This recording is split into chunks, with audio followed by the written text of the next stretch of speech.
Oh, hold on. Can you show me one of them sheets, please? Thank you. Kindly. Yeah, go ahead. Fire away.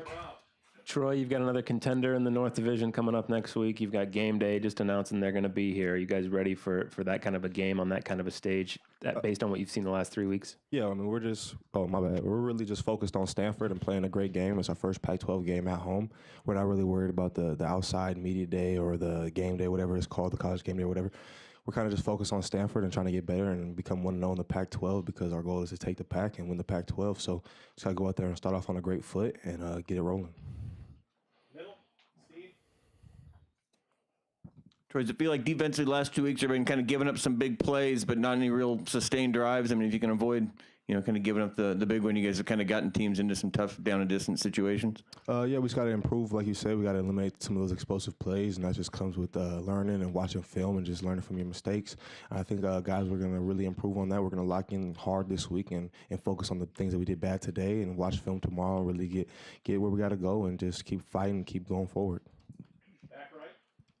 Troy, could you give your thoughts on your team's overall defensive performance, specifically Ugo and Justin Holland's performance tonight? They did a phenomenal job. I mean, you see Ugo play. I mean, how many tackles he had? 8 or whatever it was. I mean, he led the team. Justin Hollins is always wreaking havoc off the edge, always getting the quarterback's face, applying pressure and stuff like that. And he finally got a pick. I mean, the dude kind of bobbled it here and there, but if he would have dropped it, I would have got on him. But, I mean, we're really excited about those two and continue to hopefully they play the way they've been playing and keep going forward. Second row middle. Yeah. You guys were heavily favored coming in. The final score maybe isn't indicative of what a lot of people expected.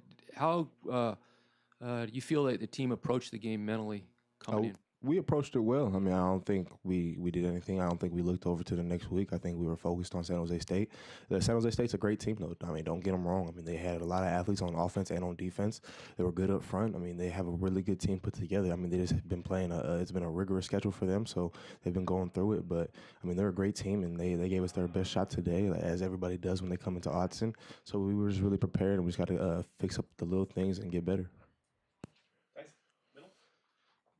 What's the vibe of this team going into Pac-12 play compared to your first 2 seasons here? Like, does it feel different, or do you guys feel like you're in a better position than you've been in your past 2 seasons? I mean, everybody's excited to go into the first week of Pac-12 play, but I think this year, we're a little bit more focused. We're a little bit more locked in on our.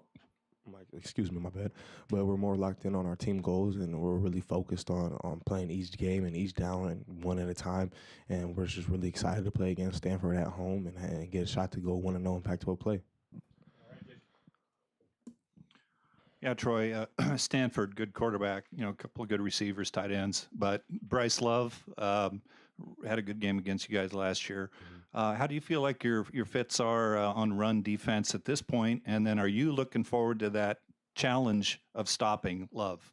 I look forward to playing against a great Stanford team. Like you said, they have phenomenal receivers. They have phenomenal tight ends. They're great up front. They know what they're doing. They execute their scheme perfectly. Bryce Love just runs behind them because he has a great offensive line, and I know he would second that. I mean, he's a great back. He's good hands. He's explosive out the backfield, good vision the whole 9 yards. I mean, the quarterback is a great quarterback. He knows how to run the offense well. So we just got to go out there and play our way of defense, and they're going to play their way of offense, and hopefully we have more plays than they do, and we come on the good end of the stick.